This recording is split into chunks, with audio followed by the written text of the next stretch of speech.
बिस्मिल्लाहिर्रहमानिर्रहीम। अस्सलाम वालेकुम प्यारे दोस्तों, एक दिन आसमान पर फरिश्ते आपस में ये बात कर रहे थे कि ज़मीन पर सबसे अफजल मखलूक कौन है। इनमें से एक फरिश्ते ने कहा कि इस वक्त ज़मीन पर सबसे बेहतर इंसान हज़रत अय्यूब अलैहिस्सलाम है।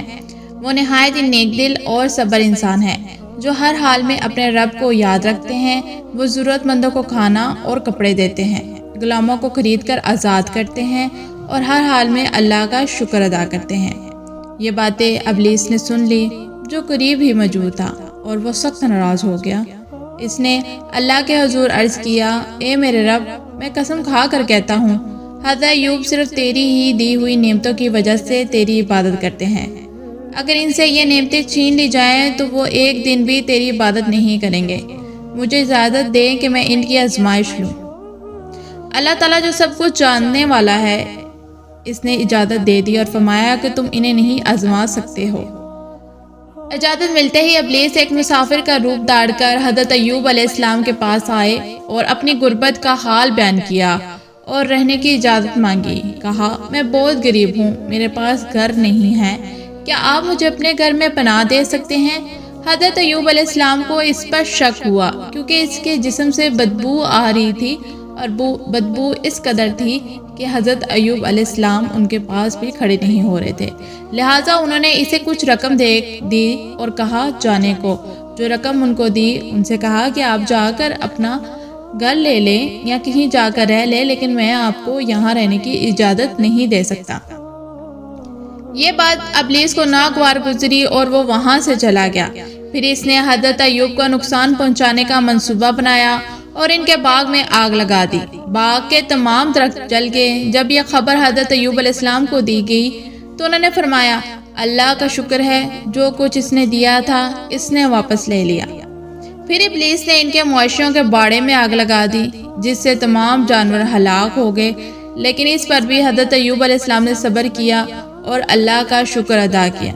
इसके बाद इसने एक और बड़ा नुकसान पहुँचाया क्योंकि शैतान गुस्से में आ चुका था कि मैंने इब्लीस का इतना ज़्यादा नुकसान कर दिया, मैंने उसके बाग उजाड़ दिए, मैंने उसके मुआशी मार दिए, फिर भी इसने अल्लाह से कोई बात नहीं की, अल्लाह को कुछ नहीं कहा, सिर्फ अल्लाह का शुक्र अदा किया। इस पर इब्लीस बहुत ज़्यादा गुस्सा हो गया। इसने हज़रत अय्यूब अलैहिस्सलाम को नुकसान पहुँचाने का फ़ैसला किया। इसके बाद इसने एक और बड़ा नुकसान पहुँचाया। हज़रत अय्यूब अलैहिस्सलाम के 14 बच्चे थे जो एक दिन मदरसे में थे। इब्लीस ने इमारत गिरा दी और तमाम बच्चे इसके नीचे दबकर वफात पा गए। ये खबर सुनकर भी हज़रत अय्यूब अलैहिस्सलाम ने यही फरमाया, जो अल्लाह ने दिया था इसने वापस ले लिया। वक्त के साथ इनकी सारी दौलत ख़त्म होगी, रिश्तेदार और दोस्त भी छोड़ गए, सिर्फ इनकी वफादार बीवी साथ रही। फिर हज़रत अय्यूब अलैहिस्सलाम सख्त बीमारी में मुब्तला हो गए, इनके जिस्म पर ज़ख्म हो गए, वो शदीद तकलीफ में मुब्तला हो गए। हज़रत अय्यूब अलैहिस्सलाम को बीमारी किस तरह आई। एक दिन इब्लीस हज़रत अय्यूब अलैहिस्सलाम के पास आया और उनसे बातें करने लगा। जब वो उनसे बातें करने लगा तो उनके दोनों कानों में फूंक मार दी। कुछ देर बाद हज़रत अय्यूब अलैहिस्सलाम इस कदर बीमार हो गए कि इनके जिस्म के ऊपर ज़ख्म हो गए और वो शदीद तकलीफ में मुब्तला हो गए। इस हालत में भी उन्होंने सब्र नहीं छोड़ा। इनकी बीवी इनकी खिदमत करती और मेहनत मजदूरी करके खाना लाती। ये आजमाइश 18 साल तक जारी रही कि हज़रत अय्यूब अलैहिस्सलाम के जिस्म में इस कदर ज़ख्म हो गए थे कि जहाँ ज़ख्म हुए थे वहाँ उनके कीड़े बढ़ चुके थे और वो कीड़ों ने हज़रत अय्यूब अलैहिस्सलाम के जिस्म को खा लिया था। इसी तरह हज़रत अय्यूब अलैहिस्सलाम की बीवी ने अपने शौहर से कहा कि अब तो हमारे घर में खाने के लिए कुछ नहीं है, तो क्यों ना मैं लोगों के घर में काम करके मेहनत मजदूरी करके कुछ खाने के लिए ले आऊँ। हज़रत अय्यूब अलैहिस्सलाम ने कहा, अगर मेरा जिस्म मुझे ताकत देता तो मैं ये तुम्हें कभी ना करने देता, लेकिन मेरा जिस्म मुझे ताकत नहीं दे रहा, सहारा नहीं दे रहा, इसलिए मैं तुम्हें इजाज़त देता हूँ कि जाकर तो अपनी रोज़ी खाओ। हज़रत अय्यूब अलैहिस्सलाम की बीवी रहमत जाने लगी और कमा कर लाती और अपने शोहर का भी ख्याल रखती और लोगों के घर का भी काम करती। हज़रत अय्यूब की बीवी एक दिन एक जगह पर पहुंची जहां एक हकीम था। हकीम ने कहा कि मैं हर मर्ज की दुआ का इलाज कर सकता हूं। हज़रत अय्यूब अलैहिस्सलाम की बीवी उनके पास की, उन्होंने कहा, मेरा शोहर इस तरह है, मेरे शोहर को इस जिस्म में ज़ख्म हो चुके हैं, उनके ऊपर मांस नहीं है, तो आप इसका इलाज करें, मैं आपकी फ़ीस दे दूँगी।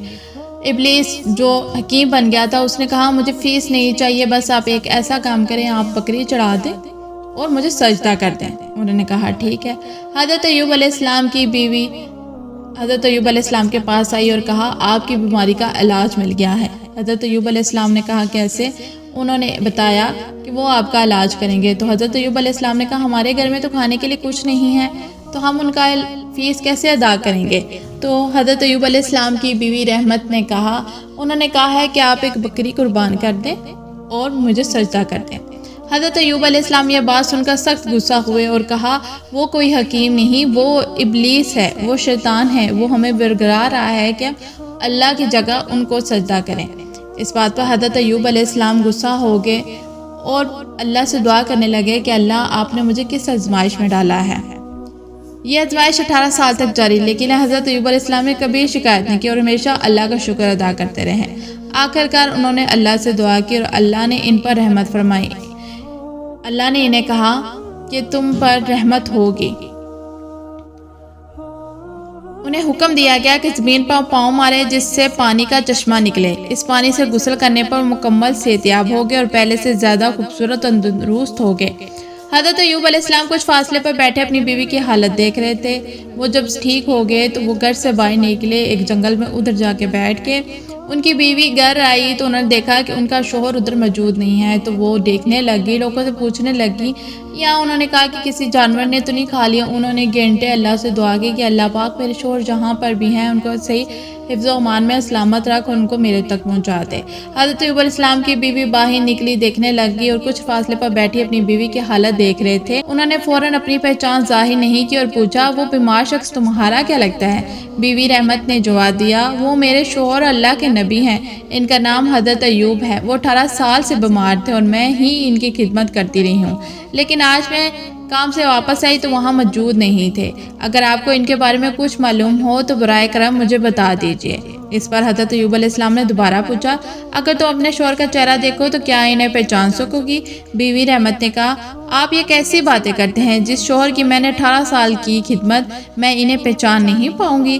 پھر حضرت ایوب علیہ السلام نے اپنے چہرے سے کپڑا ہٹایا اور فرمایا دیکھو کیا تم مجھے پہچان پاتی ہو؟ جیسے ہی بیوی رحمت نے ان کا نورانی چہرہ دیکھا وہ ذرا قطار رونے لگی اور انہیں گلے لگا لیا۔ انہوں نے کہا اے اللہ کے نبی، اللہ نے آپ کو مکمل شفا عطا فرما دی، اس کا لاکھ لاکھ شکر ہے۔ وہ کافی دیر تک خوشی سے روتی رہی۔ پھر حضرت ایوب علیہ السلام نے اپنی بیوی سے کہا کہ وہ بھی اس چشمے کے پانی سے غسل کر لے۔